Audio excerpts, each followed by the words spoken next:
word of worship with one accord. Every praise, every praise, every praise, every praise, every praise, every praise. To see me smiling.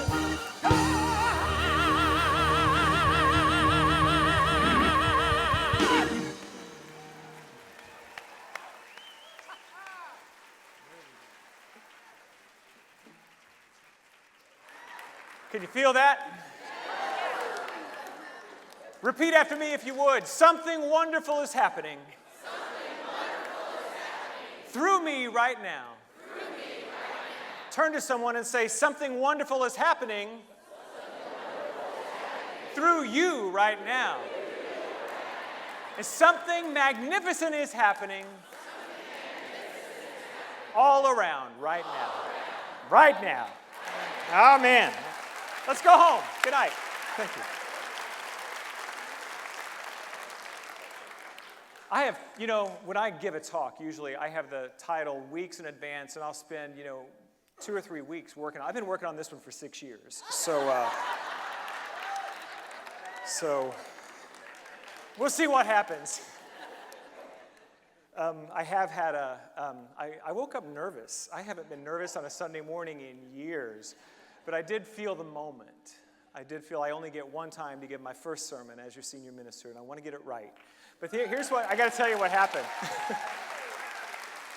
I was in my suit and tie, and I spilled a cup of coffee with cream. And I was prepared to go upstairs and change, and I noticed not a drop on my suit. And here was the message in that. Michael, you can really mess it up, and God's bigger than you. So it's going to be okay. One of the, many of you know my dad died in October, and he was my greatest champion so far in this world that I've had, and he was waiting for this moment to arrive too. And he's still here. I want you to know today is his birthday. So my dad is here.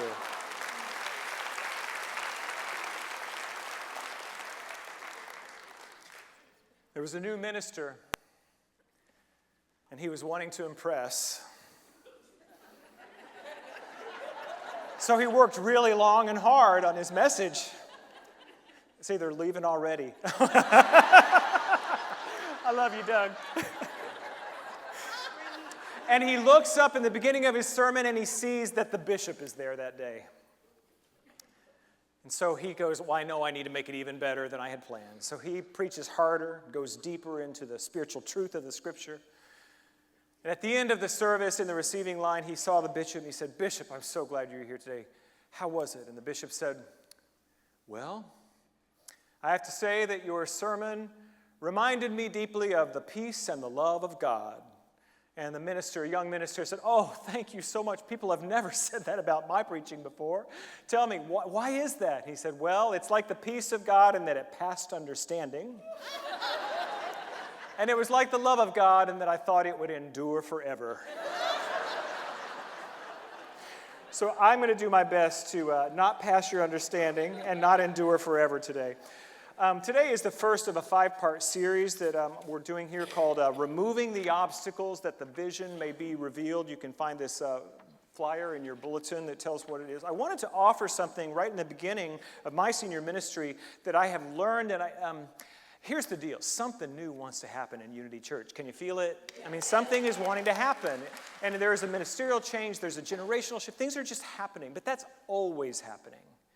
There is always something new that wants to be revealed. And we can be bystanders and sort of let change watch over us, or we can tap into the vision of what wants to happen and be active and engaged and welcome it and bring it forth into birth on earth. That's what I'm advocating for, is that we become active vision casters and vision bringers into our church and onto the planet, into our individual lives right now. That we want to be embracing the change that wants to happen in a positive and a spirit-driven way. And we need vision to do that. So today I'm talking about a compelling vision. How do we determine what is that vision that's calling us forward? And the next 4 weeks are how we remove the obstacles. I've got a practical, applicable tools that I'm going to be offering you in the next 4 weeks after today so that we can step into that vision of what wants to happen. Proverbs 29:18 says that without a vision, the people perish. Some of you know that scripture. There is something in us that is hardwired for evolution.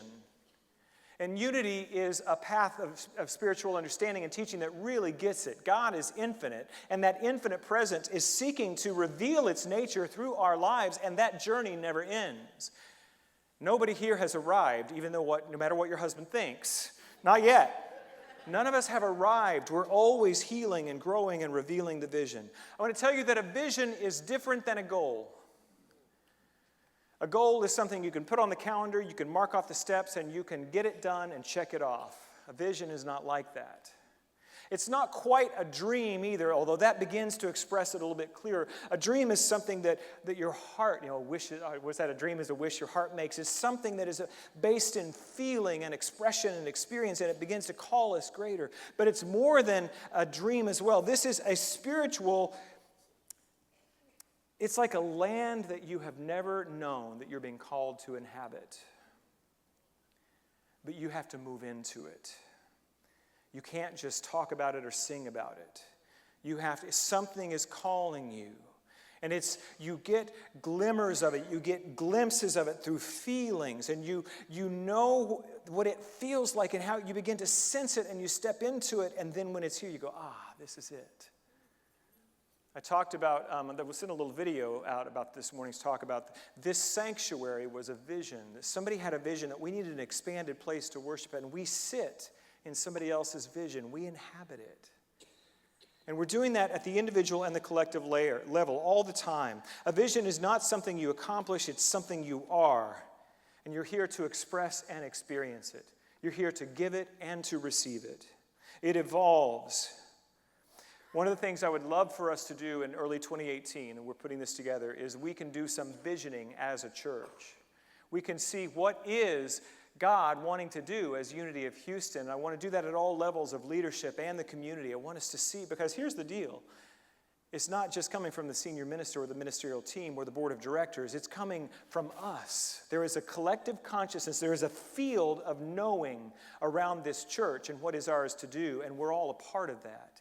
And when we sit together in visioning, something will emerge that we're all a part of. And your personal vision, what is wanting to happen in you, in your life personally, is a part of what wants to happen collectively. We do have a beautiful vision statement. It's on our website. It's kind of lengthy, so I'm not going to read the whole thing. I think it's absolutely still who we are, but I think we want to evolve it. The first line of our vision statement currently is this: as a spiritual community, we are a beacon of light, love, and healing. Say light, love, and healing. Light, love, and healing. Does that feel right? Yes. That's who we are. That's who we are. And those are not things that you check off a list. That is a way of being. To be emissaries of the light of God in a dark world. To be the one who stands for truth. That's what being light is. To be loving when others may not be. That's something we continue to grow into. And healing is an ever going, it's a non-ending process of healing our false beliefs so that we can step into more and more of who we are. I do want to say briefly, there are 4 things that have been kind of burning in my heart about what feels like the parts of our vision, a lot of them are already in our vision statement, that feel like they're coming forward for me. And as your leader, I would like to offer them to you, and maybe we can get on board and see what happens here. And if not, then you can correct me. You can say, no, that's not it, Michael. It's all right. I'm flexible, but test this out and see if it doesn't feel right for you. The first thing that comes to me is that I want this experience of us gathered in communal worship to be vibrant and alive. I want people to start talking about, have you seen what's happening over at Unity on Sunday mornings? There's something going on. Something is coming, and we can feel it. And so this experience that we gather together on Sunday mornings becomes alive in all of us, and we want to be here. And we're expanding it just beyond the rooms. It's going out all around the world now on live stream. But my feeling is that when the people see it on live stream, they're like, I got to get there. That's where I want to be. It's happening. Not just in inspiration, but in depth of teaching. That's what I want us to be about. And your part of that, if you're willing, you got to invite some folks to church. Let them know we got something going on that will benefit their lives in great ways and benefit their own vision. The second is I'd like us to grow the experience of relationship and belonging here in our church. That feels like something we can do better. Many people have that. They have the best friends they've ever made in their life right here in this church. And some people are struggling with that. They're kind of they're sort of spectators. They come on Sunday, but they haven't found the right way to connect. And I want to make that easier for you. I want to find different ways that we can get support for you, and you can make those connections and become a part of true community. I don't know what any of this actually is going to look like. I don't know how it is. I just know it's coming forward, and we're going to do it together. The third is education. Jean Marie and I have been talking about this for a couple of years. My experience of growing up in New Thought Church was in the Center for Spiritual Living, where classes are really where it's at, and they put you in class as soon as you walk in the door. And it was in those classes where I not only formed community, but I began to practice the principles, because that's what it's about. You can come to a Sunday service and we can give you a principle and you go, yeah, I agree with that. But unless you learn a practice to put it into your life and try it and test it, you won't begin to yield the fruit of the Spirit.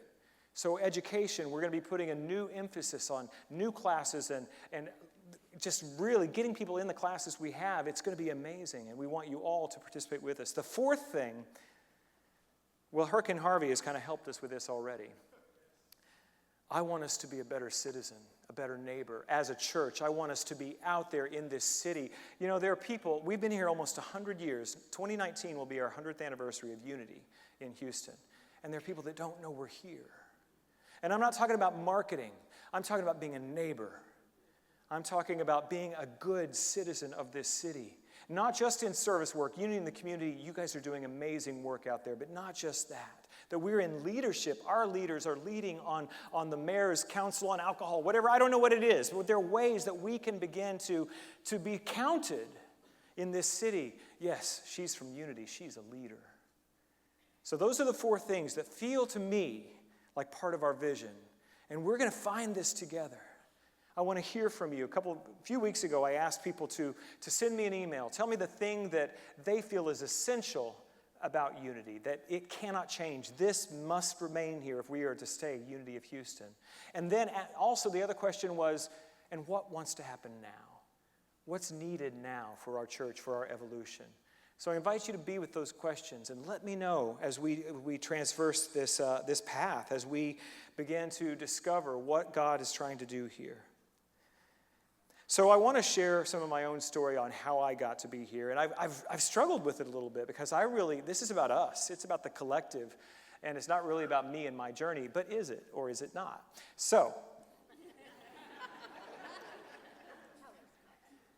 what I said earlier, that the personal vision is universal. That the collective vision we do is made up of individual stories. And yesterday something happened that kind of showed me that I need to do this.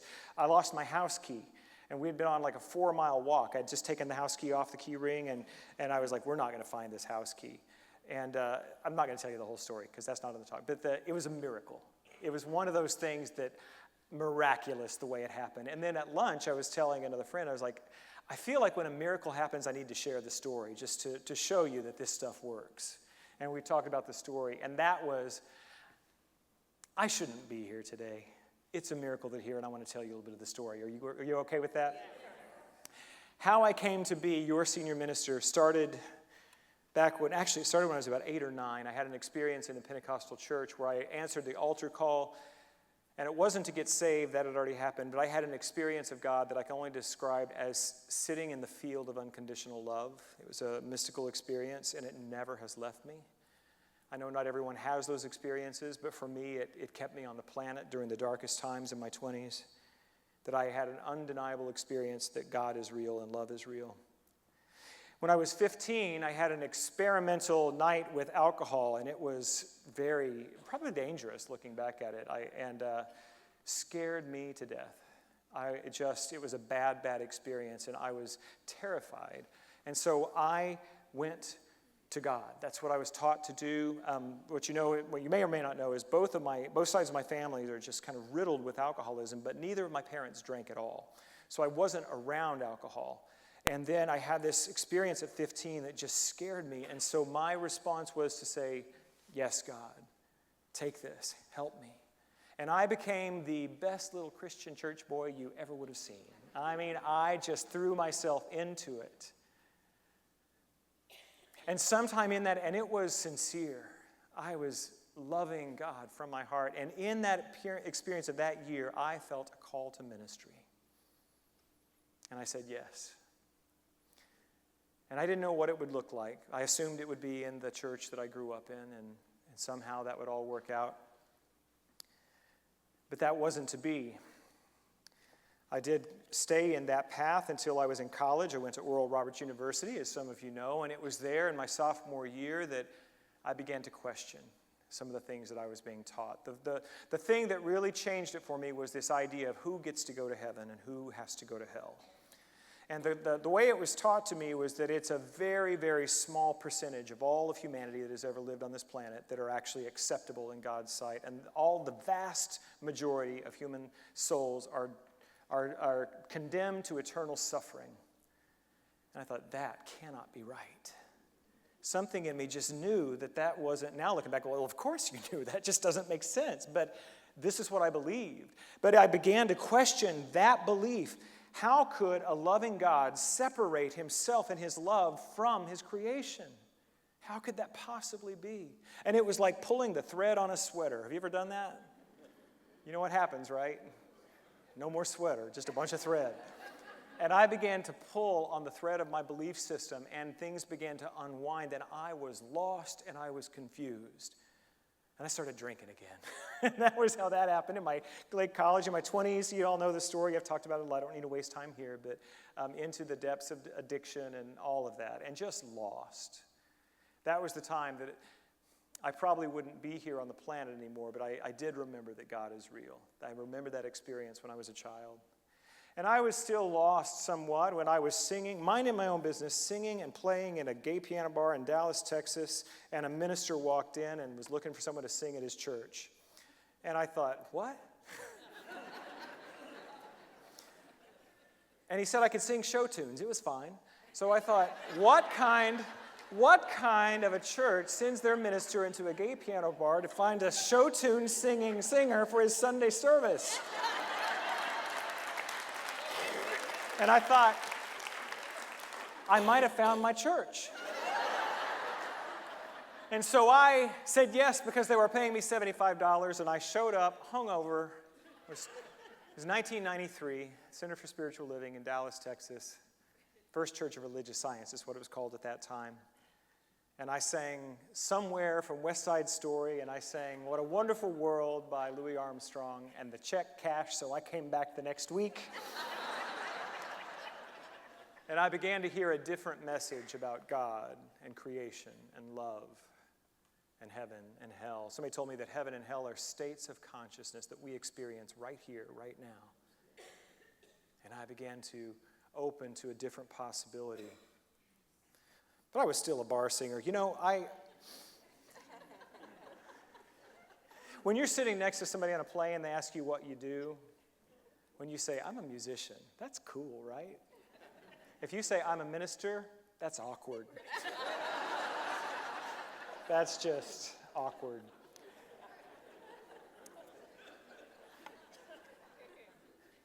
But I was called to ministry when I was 15, and I tried to ignore it, but here's how tricky God is. God had found a church that I could serve in, and even built a ministry school in my backyard.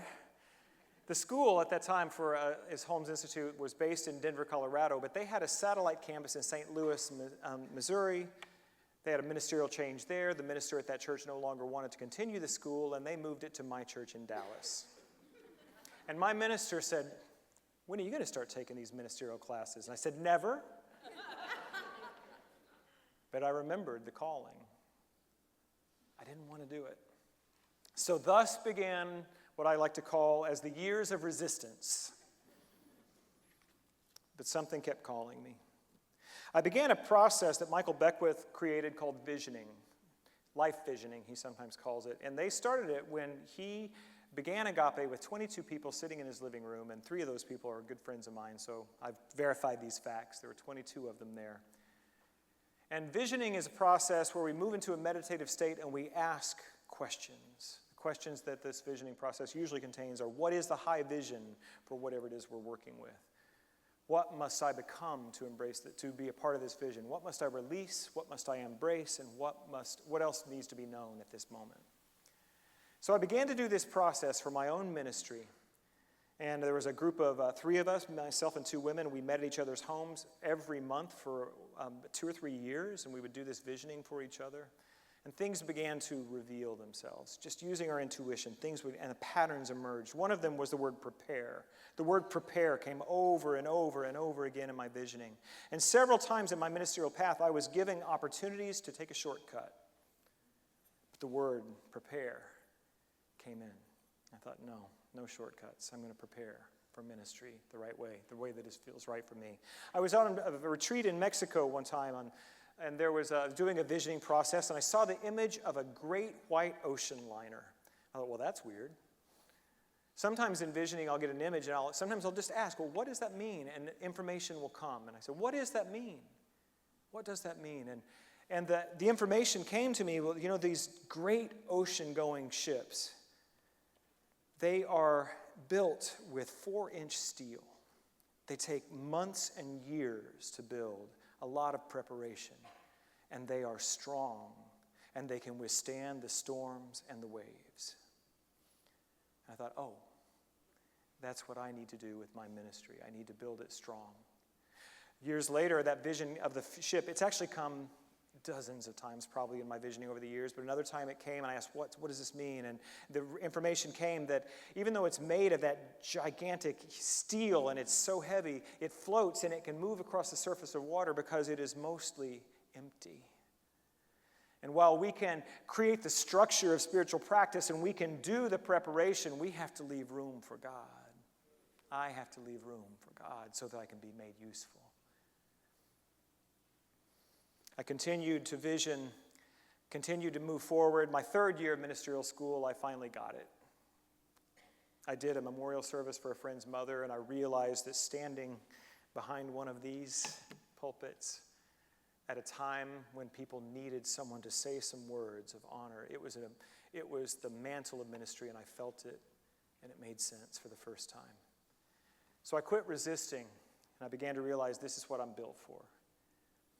After school, I took a position at Center for Spiritual Living in Reno, Nevada. If anybody's watching, hi Reno, love you guys. And I stepped into that because the vision had called for me to move into ministry full time. While I was there, I met somebody named Reverend Howard Caesar, and he invited me to come to Unity of Houston to sing, and I came, and that was 7 years ago this month. And I stepped on this stage to sing a song, and I felt something. I felt at home. This felt right. Like, you know how when you put on the shoe and it's the right size? That's how it felt when I first stepped on the stage, having no idea that Howard was going to hire me, or even there was this job offer. The next day, he said, would you like to come work with me? And I said no. And I said, I've just been in Reno a year. I need more time. But then a few months later, the vision kept calling. I remembered how it felt being in here, and I called him back and said, let's talk. A year later, 6 years ago, this month, September 9th was my anniversary, I began serving as your associate minister. After a year, I really thought I was going to be this cool associate minister who had a recording career, singing, I'd go travel, I'd do concerts, and, I'd have a local church, but I had no desire to be a senior minister. Too much pressure. Didn't want to do that. But after a year of being here, I realized that there was something greater calling to me. And I told Howard that after 1 year. I said, Howard, I love this job, I love this church, and you don't have to change a thing, and I'll give you 2 more years in this position. But you have to know that if there isn't something greater for me to do after 3 years, I'll be leaving because I feel something greater calling me. A vision is calling me. And he looked at me and he said, what do you think about my job? And I cried. I had no idea that he saw me as a possible successor. And he said, well, I don't know when I'm leaving. I will at some point. You would be a strong candidate. We would look at you and maybe a couple other people at this point. A year later, he said, I've made my decision. You're my successor. 4 years later, we sit here today. I have to tell you, too, that in that early in those here's what happened. I fell in love with you. See there? It works great. Love. But I did. I fell in love with you. And I had to practice something that was difficult but necessary. I wanted this job, but it was not mine to give. And so I had to cultivate and nourish a specific thing in the vision, and knowing that if God had a different plan, it would be okay. I call it high involvement, low attachment. But I gave this vision love and possibility. About that time, I'd been here maybe 6 months, so this was a little earlier. We had an event here on a Friday night with Ricky and Michael Beckwith, and the choir sang, and I think it was my first time to direct the choir here. And afterwards, it was a great event. I was talking to a couple of people in our church, and one of them said, Michael, I think you're going to be our next senior minister. And I thought, I don't know about that. And at that point, it was just a glimmer of an idea for me. And the other person standing there, he said, oh, yeah, this is your ship. What? What did you just tell me? And I was driving home thinking about what he said, turning into my neighborhood over near Meyerland, and where I was living at the time. And I remembered the image of the ship that I kept seeing in my vision. And I saw the front of our sanctuary, which is the prow of a ship. God is tricky. The last thing that has come in my vision recently about the ship is that it does need a captain, needs a strong crew. And this ship stays stationary, but we deliver this teaching from generation to generation. And I'm willing to lead.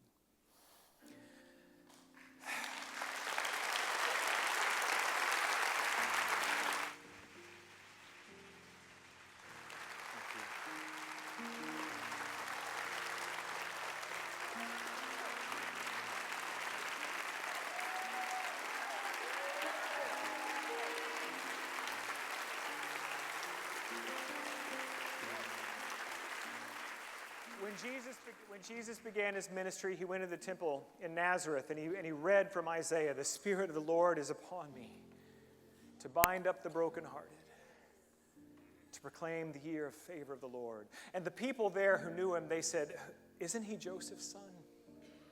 Who does he think he is to say he is here to fulfill the word?" And you might be asking that. Who do I think I am to think that there's a vision for me to help heal the planet? It's not you at all. Later, Jesus said that these things I'm doing, it's not me. It's the Father within that does the work.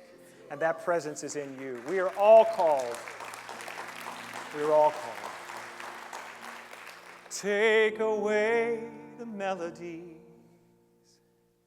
Take away the songs I sing. Take away all these lines of all the songs you let me write. Is the man I am today saying all the words you need to say? Let them see you in me. Let them hear you when I speak. Let them feel you when I sing. Let them see you. Let them see you in me. Who am I without your grace? Another smile, another face, another breath, a grain of sand, passing quickly through your hand. I give my life an offering. Oh, take it all, take everything. Let them see you in me. Let them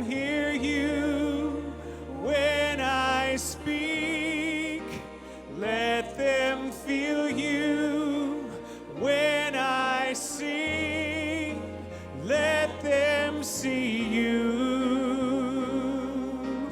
Let them see, oh, in me. With every breath I sing the assembled melody, I pray they'll hear more than just a song. In me, in me.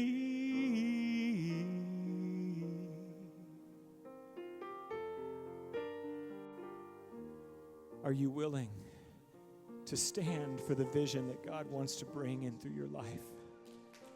Are you willing to be a part of the healing of our planet? Are you willing to be a part of the vision for this church? We are united, and it is the Father within us that does the work. Let them see you in me. Let them hear you when I speak. Let them feel you when I sing. Let them see you.